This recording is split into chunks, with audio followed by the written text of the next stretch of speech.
Hello students. NEET JW நம்ம chemistry வந்து ரொம்ப சூப்பர் ஃபாஸ்ட்டாக மூவ் பண்ணிக்கிட்டு இருக்கோம். அடுத்ததாக ஃபிசிக்ஸ்லையும் கொஞ்சம் அதே ஸ்பீடில் போனால் தான் போர்ஷன் கவர் பண்ண முடியும். ஸோ ஃபிசிக்ஸில் நம்ம அடுத்ததாக பார்க்க போகிற டாபிக் வந்து ரொம்ப ஈஸியான topic, that is dual nature of radiation and matter. So matter அப்படின்னா that we have discussed in many places, நிறைய இடங்கள்ல நிறைய யூனிட்ஸ்ல what is matter, anything which occupies space, அதே மாதிரி என்ன சொல்றோம் which has a particular definite mass அப்படின்னு சொல்லி நம்ம பார்த்துக்கோம் இல்லையா. So everything called as matter, அதோட கிளாசிஃபிகேஷன்லாம் பார்த்துட்டோம். இப்போ என்ன அப்படின்னா ரேடியேஷன்னா அந்த வேவ்ஸ். அப்போ இவங்க என்ன சொல்ல வராங்க இந்த யூனிட்ல, டுயல் நேச்சர்னா இரட்டை தன்மை, இரட்டை பண்பு அப்படின்னு சொல்ல வராங்க. ஒரு மேட்டர், ஒரு பார்ட்டிகிள் எடுத்துக்கிட்டோம்னா அது வந்து துகள் மட்டும் கிடையாது, அது ஒரு அலை கூட, அலைக்கான பண்புகளையும் பெற்றிருக்குது சில நேரங்கள்ல. அதே மாதிரி ரேடியேஷன் ஒரு அலை அப்படின்னு எடுத்துக்கிட்டீங்க அப்படின்னா, ஒரு வேவ்னு எடுத்துக்கிட்டீங்கன்னா அதுக்குமே துகள்கான பண்புகள் இருக்கு. இதை பத்தி இப்ப டீட்டெயிலா படிக்கக்கூடியதுதான் என்னது அப்படின்னா இந்த யூனிட். நாமினலா நம்ம இப்ப நம்ம இருக்கோம் அப்படின்னா, இப்போ இந்த சிச்சுவேஷன்ல நமக்கு இந்த நார்மலா என்ன தெரியும், ஃபார் எக்ஸாம்பிள் நம்ம ஒரு குளத்துல கல் எறிகிறோம்னா அந்த வேவ்ஸ் அப்படியே ஃபார்ம் ஆகும். So those things we know very well, அதாவது எப்படி வேவ் ஃபார்ம் ஆகுது இது எல்லாமே நம்ம வந்து ஆல்ரெடி பார்த்துக்கிட்ட ஒரு விஷயம். அதே மாதிரி சின்ன சின்ன பவுடர்லேயே இருக்கிற அந்த ஒவ்வொரு பார்ட்டிகல் இருக்குல்ல, அதனுடைய அந்த கேரக்டரிஸ்டிக்ஸ், காத்துல பறக்கிறதும் சரி, இது எல்லாமே வந்து நாம் நார்மலா நம்ம பார்க்குற டே டு டே லைஃப்ல நம்ம எக்ஸ்பீரியன்ஸ் பண்றது. பட் இன்டீரியரா போனோம்னா ஒரு ஆட்டம், ஒரு பார்ட்டிகிள் அப்படின்னு எடுத்து உள்ள போனோம்னா what are the kind of their properties, இதெல்லாம் எப்படி இருக்கும், அவங்க எல்லாம் எப்படி வெளியே வரும்போது எப்படி பிஹேவ் பண்ணுவாங்க, இதை பத்திலாம் படிக்கிறது என்னன்னா dual nature of matter and radiation. ரெண்டு கேள்வி கம்பல்சரி நீங்க எதிர்பார்க்கலாம். ரொம்ப ரொம்ப இம்பார்ட்டன்ட் யூனிட், ஈஸியஸ்ட் யூனிட். ரெண்டு கேள்வி லட்டு மாதிரி அப்படியே நீங்க ஆன்சர் வாங்கக்கூடிய யூனிட்னா இதை டைரக்டா ஃபார்முலா வச்சு அப்ளை பண்ற மாதிரி வரும். ரொம்ப தியரிட்டிக்கலாவும் ரொம்ப ஈஸியா இருக்கும். ஓகேவா?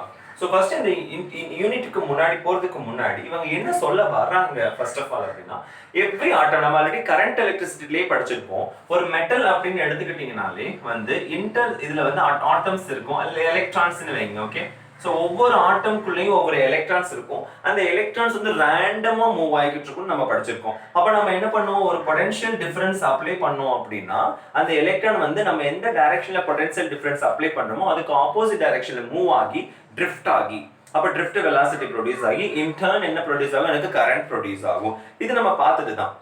ஆனா நார்மலா இப்ப இந்த பொட்டன்ஷியல் டிஃபரன்ஸ் அப்ளை பண்ணல அப்படின்னா உள்ள எலக்ட்ரான்ஸ் மூவ் ஆகிட்டு இருக்கு இல்லையா, ஆப்வியஸா மூவ் ஆகிட்டு இருக்கு இல்லையா. அப்ப இந்த எலக்ட்ரான்ஸ் மூவ் ஆகுது, அது ரேண்டம் மோஷனா இருக்கும். நான் பொட்டன்ஷியல் டிஃபரன்ஸ் கொடுக்கலன்னா அந்த ரேண்டம் மோஷன் வந்து இந்த சர்ஃபேஸுக்குள்ளேயே முடிஞ்சிடும். ஓகேவா? இது தாண்டி வெளியே வராது. இப்ப மேல இப்படி வர பார்க்கும், மூவ் பண்ணி டக்குன்னு இப்படி ஹிட் ஆகி இப்படி கீழே இறங்கிடும். ஸோ இந்த ரேண்டம் மோஷன் வந்து அந்த சர்ஃபேஸுக்குள்ளேயே இருக்கும். இப்ப எப்படி நம்ம பூமியில இருக்கோம், ஒரு குறிப்பிட்ட தூரம் வரைக்கும் நீங்க மேல போனா கூட அகைன் கீழே தான் வந்து விழுவீங்க, due to the effect of gravitational force which is acting towards the center of the earth அப்படின்னு பார்த்திருக்கோம்.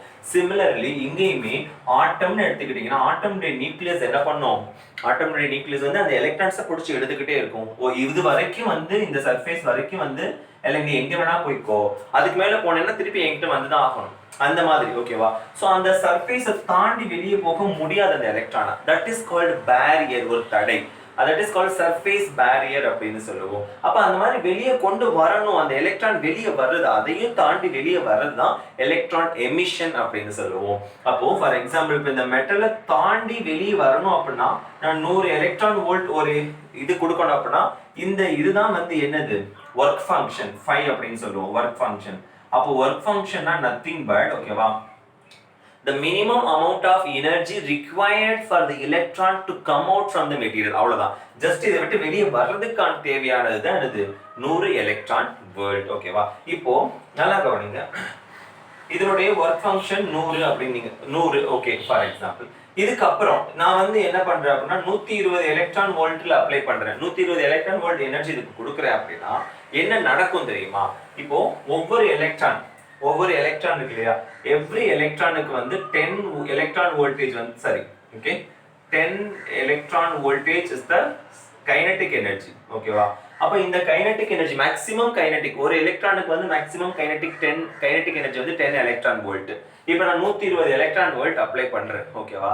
அப்போ ஃபர்ஸ்ட் என்ன நடக்கும் இந்த இடத்துல அப்படின்னா, இந்த எலக்ட்ரான் வந்து முதல்ல ஆல்ரெடி 10 வச்சிருக்கா, ஆல்ரெடி 10ங்கிறது மேக்ஸிமம் கைனடிக் எனர்ஜியாவே இருக்கும் எந்த ஒரு சிச்சுவேஷன்லயும். அந்த 10 பிளஸ் இந்த 100 இந்த ரெண்டையுமே இதுல இருந்தே இது எடுத்துக்கும்.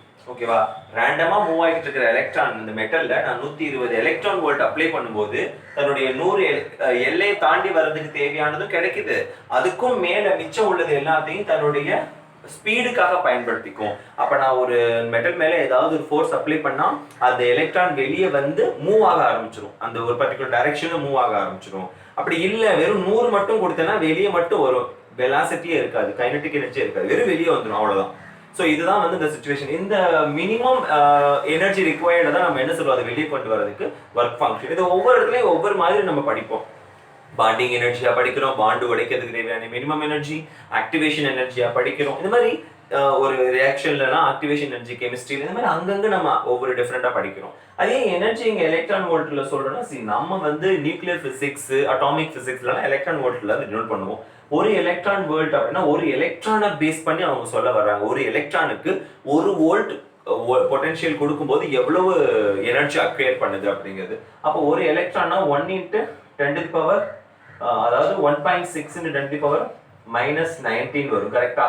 இன்ட்டு ஒரு voltage which is equal to 1.6 × 10⁻−19 joule. அப்ப எத்தனை எலக்ட்ரான் வோல்ட் கொடுக்குறாங்களோ அதோட 1.6 × 10⁻−19 மல்டிப்ளை பண்ணீங்கன்னா you may get it in the format joule ஃபார்மேட்ல உங்களுக்கு கிடைச்சிடும். ஓகே, ஸோ இது வந்து நார்மலா எமிஷன். இப்போ நம்ம எமிஷனுக்காக ஒரு மெட்டீரியல் எடுக்கணும்னா அதனுடைய ஒர்க் ஃபங்க்ஷன் மினிமமா இருக்கணும். அதிகமா இருக்கிற ஒர்க் ஃபங்க்ஷன் அந்த அளவுக்கு நம்மளால ஹீட் பண்ண முடியுமா, எமிஷன் கொடுக்க முடியுமா, எனர்ஜி கொடுக்க முடியுமான்னு தெரியாது. அப்ப நம்ம எப்படி எடுத்துக்கலாம், மினிமம் ஒர்க் ஃபங்க்ஷன் உள்ள மெட்டல்ஸ்னு சொல்லி உங்களுக்கு கொடுத்துருப்பாங்க. சில மெட்டல்ஸ், ஃபார் எக்ஸாம்பிள் காப்பர், அந்த மாதிரி சில சீசியம், இதெல்லாம் கொஞ்சம் ஓரளவுக்கு நாமினலா இருக்கக்கூடிய வேல்யூஸ் வச்சிருக்கக்கூடிய, அதெல்லாம் உங்க புக்ல கொடுத்துருப்பாங்க, நீங்க ஒரு கிளான்ஸ் பார்த்துக்கலாம். ஸோ இந்த டைப் ஆஃப் எமிஷன் எப்படிலாம் எலக்ட்ரான்ஸை எமிட் பண்ண வைக்கலாம் அப்படின்னா, ஃபர்ஸ்ட் தெர்மியானிக் எஃபிஷியன்ட்.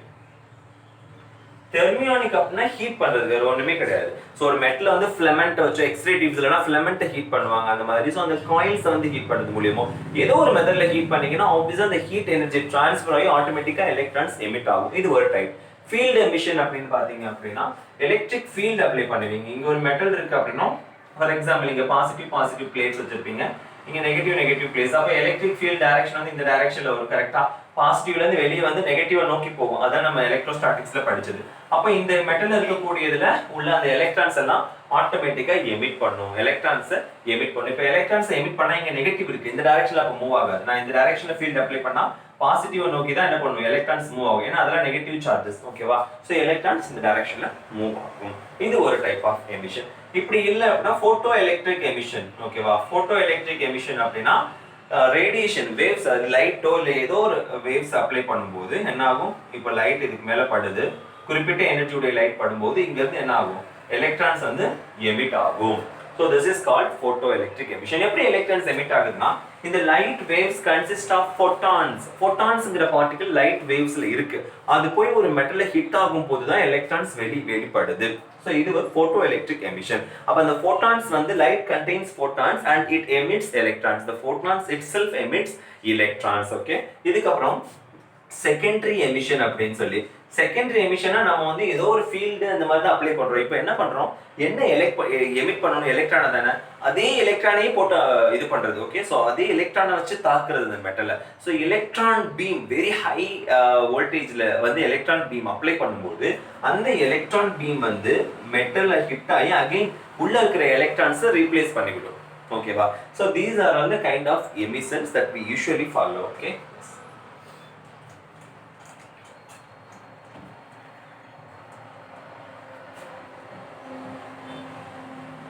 இதுக்கப்புறம் ஒரு 3 எக்ஸ்பெரிமெண்ட் பண்ணியிருப்பாங்க உங்க புக்ல. அதாவது 3 எக்ஸ்பெரிமெண்ட்டுமே இந்த போட்டோ எலக்ட்ரிக் எஃபெக்டை பேஸ் பண்ணி தான். அதாவது ஒவ்வொரு சயின்டிஸ்ட் ஒவ்வொரு பீரியட்ல வந்து இதை எக்ஸ்பிளைன் பண்ணணும் அப்படிங்கிறதுக்காக கொண்டு வந்தது. ஓகேவா? ஃபர்ஸ்ட் யாரு அப்படின்னா ஹெட்ஸ் தான் வந்து என்னதுன்னா ஃபர்ஸ்ட் இந்த எக்ஸ்பெரிமெண்ட் வச்சு தான் சொல்லியிருப்பாங்க, ஒரு லைட்டுக்கு வந்து ஒரு வேவுக்கு வந்து அந்த பார்ட்டிகல் பிஹேவியர் இருக்கு, துகள் பண்புங்கிறது இருக்கு அப்படின்னு சொல்லி சொன்னது இந்த ஹெட்ஸ் தான். இவருடைய சோதனையில தான் இவர் என்ன பண்ணுவாருன்னா, 2 மெட்டாலிக் ஸ்பியரை எடுத்துக்கிட்டு அந்த 2 மெட்டாலிக் ஸ்பியரையும் இன்டியூஸ் பண்ணுவார். என்னன்னா பொட்டன்ஷியல் டிஃபரன்ஸ், ஒரு ஸ்பார்க் அப்ளை பண்ணி பொட்டன்ஷியல் டிஃபரன்ஸ் அப்ளை பண்ணும்போது இதுல உள்ள எலக்ட்ரான்ஸ் மூவ் ஆகும், இதுல உள்ள எலக்ட்ரான்ஸ் மூவ் ஆகும். அப்ப அந்த ஆசிலேஷன்ஸை பார்க்கும்போது ஒரு கைண்ட் ஆஃப் ஆசிலேஷன்ஸ், இந்த மாதிரி எலக்ட்ரோ மேக்னெட்டிக் வேவ்ஸ் ப்ரொடியூஸ் ஆகுது. ஸோ அப்போ இந்த எலக்ட்ரோ மேக்னெட்டிக் வேவ்ஸை அப்படியே டிடெக்ட் பண்றாரு, ஒரு காப்பர் மெட்டலை வச்சு டிடெக்ட் பண்ணும்போது இந்த எலக்ட்ரோ மேக்னெட்டிக் வேவ்ஸ் வந்து காப்பர் மெட்டலை வச்சு டிடெக்ட் பண்றாரு. அப்ப நம்ம பார்க்கும்போது நமக்கு சின்ன வேரியேஷன்ஸ் எல்லாம் தெளிவா தெரியல. அப்போ அவர் என்ன பண்றாரு, சின்ன வேரியன்ஸையும் நான் தெளிவா பார்க்கணும் அப்படிங்கிறதுக்காக யூவி ரேஸ்ல அந்த காப்பர் மெட்டலை எக்ஸ்போஸ் பண்றாரு. யூவி ரேஸ்ல எக்ஸ்போஸ் பண்ணும்போது விகாரஸா தெரியுது, சின்ன சின்ன விஷயம் கூட பயங்கரமா தெரியுது. என்னடா ஏன் தெரியுது, அந்த அளவுக்குலாம் இதுல நடந்திருக்காது, இப்போ இதுல ஏதோ ஒரு மாற்றம் நடந்திருக்குது. அப்ப நான் ஒரு லைட்டை பாஸ் பண்ணதுனால அதனால எலக்ட்ரான்ஸ் வந்து இன்னும் எமிட் ஆகி வெளியே போகுது. அப்போ லைட்டுக்கும் ஏதோ பார்ட்டிகல், அது வந்து அப்போ ஹெட்ஸுக்கு தெரியல. ஹெட்ஸ் என்ன நினைச்சாருன்னா, ஓகே மேபி வந்து இந்த வேவ்ஸ் தான் வந்து இந்த அளவுக்கு ஒரு பெரிய மாற்றத்தை உருவாக்கின்னு நினைச்சிட்டாரு. ஆனா உண்மையிலேயே பின்னாட்கள் வந்தவங்க என்ன டிட்டர்மைன் பண்ணாங்கன்னா, இந்த காப்பர் மெட்டல்ல யுவி ரேஸ் இது மேல பட்டதுனாலதான் ஆல்ரெடி இந்த வேவ்ஸ்னுடைய எஃபெக்ட் இருந்துச்சு இதுல. இப்போ யுவி ரேஸ் மேல படும்போது இன்னும் எலக்ட்ரான்ஸை எமிட் பண்ணி விட்டுருக்கும் இல்லையா, அப்ப எலக்ட்ரான்ஸை எமிட் பண்ணி விட்டுருக்கும். அதனாலதான் அந்த மெட்டல் அப்படியே விகாரஸா தெரிஞ்சுது அந்த உள்ள ஆராய்ச்சி பண்ணும்போது. அப்போ அந்த இடத்துல தான் பின்னாடி வந்த சயின்டிஸ்ட் ப்ரூவ் பண்றாங்க, அப்ப சம்திங் இருக்கு, அந்த வேவ்ஸ் வந்து ஏதோ ஒரு விஷயத்த பண்ணது அந்த இடத்துல அப்படிங்கிறத பின்னாடி தான் கண்டுபிடிக்கிறாங்க. ஸோ இப்படிதான் ஃபர்ஸ்ட் இந்த விஷயத்துல இன்வால்வ் ஆகி பண்ண வரை. ஓகே, நெக்ஸ்ட் பாத்தீங்கன்னா ஹால்வாக்ஸ் சோதனை அப்படின்னு சொல்லுவாங்க. Hallwachs experiment. இப்போ இந்த ஹால்வாக்ஸ் எக்ஸ்பெரிமெண்ட்னா ஒண்ணுமே கிடையாது, கோல்ட் லீஃப் எலக்ட்ரோஸ்கோப் எடுத்துக்கிறாங்க. ஓகே, தங்க இலை நுண்ணோக்கி அப்படின்னு சொல்லுவாங்கல்ல, ஒண்ணுல 2 லீஃப் மாதிரி இருக்கும், அவ்வளவுதான். இதுல இருந்து கனெக்ஷன் கொடுத்து வந்து மேல வந்து ஒரு மெட்டல் பிளேட் வச்சிருப்பாங்க. ஸோ இந்த ரேடியேஷன்ஸ் வந்து முதல்ல நியூட்ரலா இருக்கும் மெட்டல் பிளேட், அந்த ரேடியேஷன்ஸ் வந்து மேல பட்டு எலக்ட்ரான்ஸை எமிட் பண்றோம். அப்ப எலக்ட்ரான்ஸ் எமிட் ஆயிடுச்சுன்னா நியூட்ரலா இருக்கிறதுல நெகட்டிவ் போயிடுச்சுன்னா பாசிட்டிவ் மட்டும் தான் பெண்டிங் இருக்கும். அப்ப இந்த பாசிட்டிவ் வந்து இந்த கம்பி வழியா பாஸ் ஆகி இந்த லீவ்ஸ்ல போகும். ஓகேவா, அப்ப இந்த லீவ்ஸ் என்ன பண்ணும், ஆட்டோமேட்டிக்கா அதாவது கொஞ்சம் விலகும், அது அப்படியே ஓபன் பண்ண ஆரம்பிக்கும். இதே வந்து நான் இப்ப ஃபர்ஸ்ட் என்ன பண்றேன் அப்படின்னா, இதை நெகட்டிவ் சார்ஜா பண்ணி வைக்கிறேன், அதிகமான எலக்ட்ரான்ஸ் ஆல்ரெடி கொடுத்து வைக்கிறேன். அப்படிங்கிறப்போ அப்போ என்ன நடக்கும், ஆல்ரெடி இந்த லீவ்ஸ் வந்து நெகட்டிவ் சார்ஜ்னால ரிபல்சிவ் ஃபோர்ஸ்னால விலகியே இருக்கும். ஆனா இப்போ நான் என்ன பண்றேன் அப்படின்னா, ரேடியேஷன் பாஸ் பண்ணும்போது இதுல உள்ள அந்த நெகட்டிவ் சார்ஜ் எல்லாம் ரிமூவ் பண்ணிடுறேன், எலக்ட்ரான்ஸ் ரிமூவ் பண்ணிட்டேன்னா அப்ப கொஞ்சம் ஆல்மோஸ்ட் நியூட்ரல் ஆக ஆரம்பிக்கும். அப்ப அந்த லீஃப் வந்து க்ளோஸ் ஆக ஆரம்பிச்சு. ஓகேவா, இதே மூணாவது கேஸ்ல என்ன பண்ணேன்னா, பாசிட்டிவ் ஆல்ரெடி நிறைய எலக்ட்ரானை நான் முன்னாடியே ரிமூவ் பண்ணிட்டேன். இப்ப லைட் வேற படும்போது இன்னும் எலக்ட்ரான்ஸை ரிமூவ் பண்ணும்போது ஃபுல் கம்ப்ளீட்டா பாசிட்டிவ் நிறைய பாசிட்டிவ் சார்ஜா மாறும், ஓவரா பாசிட்டிவா மாறிடும். அப்ப அதிகப்படியா வந்து இதை ஓபன் பண்ணி விட்டுரும். ஓகே, சோ இதுதான் அவர் கண்டுபிடிச்சது. இவர் இதுல இருந்து என்ன சொல்றாரு அப்படின்னா, நியூட்ராலிட்டி பிஹேவியரை பாக்குறாரு. அப்போ ஒரு லைட் வந்து என்னதான் ரியாலிட்டியில பண்ணுது, அப்போ இந்த மாதிரி சில விஷயங்கள் இவர் ஒரு அப்சர்வேஷன், ஹால்மார்க்ஸ் ஒரு அப்சர்வேஷன் பண்றாரு. ஓகே, அதுக்கப்புறம் லெனார்ட் அப்படிங்கிற சயின்டிஸ்ட் ஒரு அப்சர்வேஷன் தனியா அவருக்கு தெரிஞ்ச விதத்துல ஒரு விஷயம் பண்றாரு, லெனார்ட். சோ லினார்ட்ஸ் என்ன பண்றாரு அப்படின்னா, ஒண்ணும் இல்ல, ஒரு மெட்டல்ஸ், இது ஒரு சி கேத்தோட் ஆனோட இந்த மாதிரி 2 மெட்டல் கொடுத்து ரெண்டுக்கும் இடையில பொட்டன்ஷியல் டிஃபரன்ஸ் அப்ளை பண்ணி பார்க்கறாரு. ஓகே, சோ இந்த மாதிரி பொட்டன்ஷியல் டிஃபரன்ஸ் அப்ளை பண்ணும்போது வாட் வி see அப்படின்னா, இந்த இடத்துல இருந்து எலக்ட்ரான்ஸ் வந்து என்ன ஆகுது, எமிட் ஆகி இந்த இடத்துல போகுது, இந்த மாதிரி போகுதா. சோ இந்த மாதிரி எலக்ட்ரான்ஸ் எமிட் ஆகி போகும், அவ்வளவுதான், வேற ஒண்ணும் கிடையாது. பொட்டன்ஷியல் டிஃபரன்ஸ் அப்ளை பண்ணும்போது எலக்ட்ரான்ஸ் டைரக்டா எமிட் ஆகி அடுத்த ஒரு சர்ஃபேஸ்க்கு போகும். இது இவர் பண்ண ஒரு எக்ஸ்பெரிமெண்ட். இதுல இருந்து என்ன இவர் சொல்ல வர்றாரு விஷயம், என்ன விஷயம் சொல்ல வர்றாரு அப்படின்னா, நம்பர் ஆஃப் எலக்ட்ரான்ஸ் எமிட் ஆகுது இல்லையா, நம்பர் ஆஃப் எலக்ட்ரான்ஸ், இது வந்து இன்டென்சிட்டியை பேஸ் பண்ணி இருக்கு அப்படின்னு சொல்றாரு. சோ இன்டென்சிட்டியை பேஸ் பண்ணி இருக்கக்கூடிய ஒரு விஷயம் அப்படின்னு சொல்றாரு. சோ இந்த 3 அப்சர்வேஷன்ஸை பேஸ் பண்ணி தான் உங்களுக்கு அந்த போட்டோ எலக்ட்ரிக் எஃபெக்ட்ங்கிற கான்செப்டே வந்திருக்கும். ஓகேவா, எஸ். ஓகே, சோ அவரு அந்த மாதிரி இன்டென்சிட்டியை பேஸ் பண்ணி தான் அந்த இது இருக்கும், நம்பர் ஆஃப் எலக்ட்ரான்ஸ் எமிட்டட்லாம் நம்ம பார்த்தோம். இப்போ அகைன் இதை வச்சு தான் போட்டோ எலக்ட்ரிக் எஃபெக்ட்டை டிஃபைன் பண்றாங்க. என்ன அப்படின்னா, whenever a light is incident on a metal, ஓகேவா, electrons are emitted. அப்ப ஏன் எமிட் ஆகுது அப்படின்னா, light contains photons. Okay, light contains photons. Those photons as soon as incident on the metal, the photons emit electrons. So electrons emitted by the photons, அதாவது இந்த electrons எல்லாமே photons emit பண்ணுது இல்லையா, photons emit பண்றதுனால இது நம்ம photo electrons அப்படின்னு சொல்லுவோம். photo electrons. இந்த ப்ராசஸ்க்கு பேரு photo electric effect. இந்த ப்ராசஸ்க்கு பேரு photo electric effect. இது மாதிரி எலக்ட்ரான்ஸ் ப்ரொடியூஸ் ஆகிறதுனால உருவாகக்கூடிய கரண்ட்டுக்கு பேரு photo electric current அல்லது photo current. Okay, yes, photo current அப்படின்னு. இப்போ இதை இன்னும் கொஞ்சம் இந்த லெனார்ட்ஸ் வந்து கொஞ்சம் இந்த சோதனையை கொஞ்சம் இன்னும் எக்ஸ்பேண்ட் பண்றாங்க. அதே மாதிரி கேத்தோட் ஆனோட் அப்படிங்கிற விஷயத்துல நல்லா வந்து டீப்பா லைட் வேவ்ஸ் படுற மாதிரி இதுக்கு மேல. ஓகேவா, சோ இந்த மாதிரி லைட் வேவ்ஸ் படுற மாதிரி ஃபுல் இன்சிடென்ட்டோட லைட் வேவ்ஸ் படுற மாதிரி. அதுக்கப்புறம் இந்த இடத்துல பொட்டன்ஷியல் டிஃபரன்ஸ் கொடுத்துருப்பாங்க. ஓகேவா, எஸ். இப்போ என்ன அப்படின்னா, இந்த இடத்துல கொடுக்கக்கூடிய பொட்டன்ஷியல் வேரியேஷனை வச்சு அந்த எலக்ட்ரான்ஸை அப்சர்வ் பண்ணி பாக்குறாங்க. ஃபர்ஸ்ட் ஆஃப் ஆல் என்ன நடக்குது இந்த இடத்துல, நார்மலா இந்த எக்ஸ்பெரிமெண்ட் பண்ணும்போது என்ன நடக்குது அப்படின்னா, எவ்வளவுக்கு எவ்வளவு இன்டென்சிட்டி வருதோ அவ்வளவுக்கு அவ்வளவு கரண்ட் வருது. எவ்வளவுக்கு எவ்வளவு இன்டென்சிட்டி வருதோ அவ்வளவுக்கு அவ்வளவு கரண்ட் வருது. ஏன்னா இன்டென்சிட்டி அப்படின்னா நம்பர் ஆஃப் எலக்ட்ரான்ஸ் எமிட்டட். ஓகேவா? இன்டென்சிட்டிங்கிறது நம்பர் ஆஃப் எலக்ட்ரான்ஸ் எமிட்டட். கரண்ட்னா என்ன, ஒரு செகண்டுக்கு எவ்வளவு எலக்ட்ரான்ஸ் வந்து எமிட் ஆகுது, அதுதான் கரண்ட். அப்ப ரெண்டுமே ஒண்ணு தானே, ஆல்மோஸ்ட் ஒண்ணு தானே. அப்போ ஒரு குறிப்பிட்ட ஏரியாவில் எவ்வளவு இன்டென்சிட்டின்னு எவ்வளவு எலக்ட்ரான்ஸ் வந்து ஒரு ஏரியாவில் ஒரு யூனிட் டைம்ல எவ்வளவு எமிட் ஆகுது, அதுல இருந்து அப்படியே டைரக்டா எடுக்கிறதா கரண்ட். ஓகேவா? அப்ப கரண்ட்டும் நம்பர் ஆஃப் எலக்ட்ரான்ஸ் பேஸ் பண்ணி தான் இருக்கிறதுனால இன்டென்சிட்டி அதிகமாக அதிகமாக கரண்ட்டுமே அதிகமாகும். இது ரொம்ப இம்பார்ட்டன்ட். அப்ப கிராஃப் லீனியரா இருக்கும். ஓகே, இது எந்த பிரச்சனையும் இல்லை. பட் ஒரு கட்டத்துல நான் என்ன பண்ணுவேன் அப்படின்னா, இப்போ இந்த இடத்துல பாசிட்டிவ் பொட்டன்ஷியல் கொடுக்குறேன். பாசிட்டிவ் பொட்டன்ஷியல் கொடுத்தேன் அப்படின்னா இது ஃபுல்லா பாசிட்டிவா இருக்கும். அப்ப என்ன நடக்கும் இந்த இடத்துல அப்படின்னா, லைட் வேவ்ஸ் அது வர வர வர வர எல்லா எலக்ட்ரான்ஸையும் இது அப்சார்ப் பண்ணி வச்சுக்கும். அப்ப பிரச்சனை கிடையாது. நம்பர் ஆஃப் எலக்ட்ரான்ஸ் நிறைய ப்ரொடியூஸ் ஆகும், நிறைய வோல்டேஜ் வந்து நம்ம இந்த என்ன சொல்றது, நிறைய கரண்ட் ப்ரொடியூஸ் ஆகும். அதெல்லாம் ஓகே, பாசிபிள். இப்போ இந்த இடத்துல நான் நெகட்டிவ் பொட்டன்ஷியல் கொடுக்குறேன். அப்ப என்ன ஆகும், ஒரு கட்டத்துல இந்த இடத்துல நான் நெகட்டிவ் பொட்டன்ஷியல் கொடுத்தேன்னா இங்க இருந்து எமிட் ஆக எலக்ட்ரான்ஸ் எல்லாமே ஆல்ரெடி எலக்ட்ரான்ஸ் நெகட்டிவ். இந்த நெகட்டிவ் வச்சு திரும்பி விலக ஆரம்பிக்கும். இந்த ரிப்பல்சிவ் ஃபோர்ஸ் காட்ட ஆரம்பிக்குமா? அப்ப ரிப்பல்சிவ் ஃபோர்ஸ் காட்டுது அப்படின்னா ஒரு கட்டத்துல என்ன ஆகும், ஹை வோல்டேஜ் கொடுக்க கொடுக்க கொடுக்க ஒரு குறிப்பிட்ட வோல்டேஜ் ரீச் ஆன உடனே ஹை நெகட்டிவ்ல ஒரு குறிப்பிட்ட வோல்டேஜ் ரீச் ஆன உடனே மொத்தமா வர எல்லா எலக்ட்ரான்ஸையும் டோட்டலா ரிப்பல் பண்ணி விட்டுரும். அப்ப எந்த எலக்ட்ரானும் வராது, எந்த கரண்ட்டும் ப்ரொடியூஸ் ஆகாது அந்த இடத்துல. ஓகேவா? எந்த இதுவுமே ப்ரொடியூஸ் ஆகாது. அதாவது எலக்ட்ரான்ஸ் நிறைய எமிட் ஆகும், ஆனா வந்து எல்லாத்தையும் திருப்பி அனுப்பி விட்டுரும். எல்லாத்தையும் கம்ப்ளீட்டா அதாவது என்ன பண்ணிடும், ரிட்டர்ன் பண்ணி விட்டுரும். இந்த potential, the potential at which all those electrons and the kinetic energy of all the electrons becomes zero is called stopping potential or cut off potential. இந்த v0 ங்கற பாயிண்ட்ல எவ்வளவு velocity எவ்வளவு எனர்ஜி இருந்தா கூட that becomes zero. அதனால தான் என்ன சொல்லிருப்பாங்க அப்படினா ev0 அப்படிங்கிறது என்னதுன்னா அந்த மேக்ஸிமம் கைனெடிக் எனர்ஜி ஒரு எலக்ட்ரானுக்கு வந்து பொதுவா வந்து பாத்தீங்கன்னா ஒரு மெட்டல்ல ஒரு குறிப்பிட்ட ஃப்ரீக்வென்சில ஒரு குறிப்பிட்ட இன்டென்சிட்டில கொடுக்கும்போது every electron has a particular maximum kinetic energy. ஓகேவா? அந்த கைனெடிக் எனர்ஜி வந்து என்ன, அந்த கைனெடிக் எனர்ஜி கூட ஜீரோ பண்ணிருந்த ஸ்டாப்பிங் பொட்டன்ஷியல். ஓகேவா? அப்போ மேக்ஸிமம் கைனெடிக் எனர்ஜி ஜீரோ பண்றதுனால half m vmax ஸ்கொயர் இல்லையா? எஸ். இதை வச்சு இந்த vmax வேல்யூ உங்க புக்ல கண்டுபிடிச்சிருப்பாங்க. எலக்ட்ரான் வோல்ட்டுக்கு வேல்யூ தெரியும், மாஸுக்கு வேல்யூ தெரியும். உங்க புக்ல வேல்யூ கண்டுபிடிச்சிருப்பாங்க 5.98 சம்திங் ரூட் ஆஃப் v அப்படின்னு சொல்லி போட்டிருப்பாங்க. ஓகேவா? தட் இஸ் vmax அப்படின்னு சொல்லி டிஃபைன் பண்ணிருப்பாங்க. இப்போ இந்த இடத்துல நான் என்ன சொல்ல வரேன் அப்படின்னா, இந்த வெலாசிட்டி இருக்கு இல்லையா, வெலாசிட்டி வந்து இன்டென்சிட்டியை டிபெண்ட் பண்ணி இருக்காது அப்படின்னு சொல்லி சொல்றாங்க. இப்போ இந்த ஸ்டாப்பிங் பொட்டன்ஷியல்ல நெகட்டிவ்ல ஹை வோல்டேஜ் கொடுத்து ஸ்டாப் பண்ணிட்டாங்க, எலக்ட்ரான் எமிஷனை ஸ்டாப் பண்ணிட்டாங்க, டோட்டலா கட் ஆஃப் பண்ணிட்டாங்க, ஸ்டாப் பண்ணி வச்சுட்டாங்க. இப்போ ஒரு எலக்ட்ரானுக்கு வந்து மேக்ஸிமம் கைனெடிக் எனர்ஜி இருக்கும் ஒரு குறிப்பிட்ட ஃப்ரீக்வென்சில.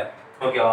இந்த மேக்ஸிமம் கைனெடிக் எனர்ஜி இந்த ஃப்ரீக்வென்சியை பொறுத்து தான் மாறுமே தவிர இந்த மேக்ஸிமம் கைனெடிக் எனர்ஜி இன்டென்சிட்டியை பொறுத்து மாறாது. ஏன்னா intensity is purely a number of electrons emitted, அவ்வளவுதான். மற்றபடி அது எவ்வளவு வேகத்துல எமிட் ஆகிறது கிடையாது. அது வந்து directly depends on frequency. Frequency தான் ஸ்பீடை டிபெண்ட் பண்ணி இருக்கும். அப்போ ஒரு குறிப்பிட்ட ஃப்ரீக்வென்சி கான்ஸ்டன்டா வச்சுக்கோங்க. இந்த ஃப்ரீக்வென்சில நீங்க எவ்வளவு இன்டென்சிட்டி வேணா அதிகரிச்சுட்டே வரலாம். ஓகேவா? ஃபார் எக்ஸாம்பிள் இப்போ என்னன்னா I1 ஃபார் எக்ஸாம்பிள் இப்பனா இப்போ இது வந்து I2 I3 இந்த மாதிரி இந்த இன்டென்சிட்டி வந்து அதிகரிச்சுட்டே வரலாம். இன்டென்சிட்டி அதிகமாக அதிகமாக நம்பர் ஆஃப் எலக்ட்ரான்ஸ் எமிட் ஆகிறது அதிகமாகும். அப்ப கரண்ட் அதிகமாகும், கரண்ட் ப்ரொடியூஸ் ஆகிறது அதிகமாகும். இப்போ இதுதான் கரண்ட். அப்ப கரண்ட் அப்படின்னா அதிகமாயிட்டே வரதா வேல்யூ, இன்டென்சிட்டி அதிகமாக அதிகமாக கரண்ட் அதிகமாகுது. ஆனா வோல்டேஜ்ல பாத்தீங்கன்னா இதுதான் ஸ்டாப்பிங் பொட்டன்ஷியல். ஸ்டாப்பிங் பொட்டன்ஷியல் நெகட்டிவ்ல இருக்குல்ல, அது மாறவே மாறாது. நீங்க இன்டென்சிட்டி, அதாவது ஒரு குறிப்பிட்ட இன்டென்சிட்டியில அந்த மேக்ஸிமம் கைனெடிக் எனர்ஜி அந்த எலக்ட்ரானுக்கு கிடைச்சிருச்சுன்னா அதுக்கு மேல நீங்க எவ்வளவு இன்டென்சிட்டி கொடுத்தாலும் கைனெடிக் எனர்ஜி அந்த ஃப்ரீக்வென்சிக்கு அவ்வளவுதான். இன்டென்சிட்டி அதிகரிக்கிறதுனால கைனெடிக் எனர்ஜி அது எனக்கு 100 மீட்டர் பெர் செகண்ட்ல தான் ஓடுவேன்னா நீங்க அந்த ஒரு குறிப்பிட்ட சிச்சுவேஷன்ல குறிப்பிட்ட ஃப்ரீக்வென்சில எனக்கு எவ்வளவுதான் நீங்க புஷ் அப் பண்ணாலும் அதுக்கு மேல என்னால ஓட முடியாது. கரெக்டா? ஸோ அதுதான். அப்போ அந்த இடத்துல ஓட முடியல அப்படின்னா, வெலாசிட்டி அதிகமாகல அப்படின்னா ஆட்டோமேட்டிக்கா ஸ்டாப்பிங் பொட்டன்ஷியல் மாறாது. அப்ப ஸ்டாப்பிங் பொட்டன்ஷியல் கான்ஸ்டன்ட் தான். எவ்வளவு வேணா நீங்க இன்டென்சிட்டி கொடுத்துட்டு போங்க, ஸ்டாப்பிங் பொட்டன்ஷியல் மாறவே மாறாது. ஆனா அதை இன்னொரு பாயிண்டையும் சொல்லியிருப்பாங்க. இப்போ இந்த ஃப்ரீக்வென்சியை வேரி பண்றீங்க அப்படின்னா கரண்ட் கான்ஸ்டன்ட் ஆயிடும். இப்போ இந்த இடத்துல என்ன நடக்குது அப்படின்னா, ஃப்ரீக்வென்சியை கான்ஸ்டன்டா வச்சுக்கிட்டு இன்டென்சிட்டியை வேரி பண்ணோம். அப்ப கரண்ட் மட்டும் தான் வேரி ஆச்சு. ஓகே, இன்டென்சிட்டி வேரியாக ஸ்டாப்பிங் பொட்டன்ஷியல் மாறல. இப்போ frequency வந்து வேரியேஷனா வச்சுக்கிறேன். ஓகேவா? வேரியேஷனா வச்சுக்கிறேன்.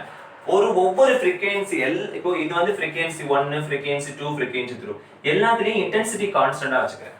intensity number of electrons emitted constant அப்படினா வேற யாரு கான்ஸ்டன்ட்டா இருப்பா? கரண்ட் கான்ஸ்டன்ட்டா இருப்பாங்க. அப்போ இந்த மாதிரி இருக்கும்.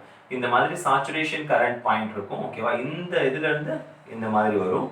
அகைன் இந்த மாதிரி அப்ப கரண்ட் வந்து கான்ஸ்டன்ட்டா இருக்கும். ஓகேவா? இந்த கரண்ட் கிராஃப்ல கரண்ட் கான்ஸ்டன்ட்டா இருக்கும். ஆனா stopping potential V0 -V02 -V03 மாறிக்கிட்டே வரும். ஏன்னா ஒவ்வொரு ஃப்ரீக்வென்சிக்கும் ஒவ்வொரு kinetic energy maximum kinetic energy இருக்கும். ஒவ்வொரு frequency is a kind of distribution.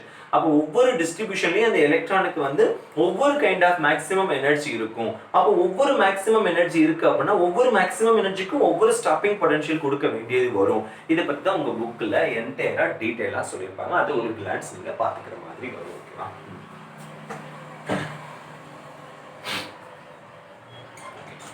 So இதுக்கப்புறம் பார்த்தீங்கன்னா ஃபோட்டோ எலக்ட்ரிக் எஃபெக்ட் அதனுடைய லாஸ் இருக்கும். அதுக்கப்புறம் மேக்ஸ்வெல் தியரியோட டிஃபெக்ட் மாதிரி அடுத்தடுத்த விஷயங்கள் நம்ம அடுத்த வீடியோவில் பார்ப்போம். தேங்க்யூ.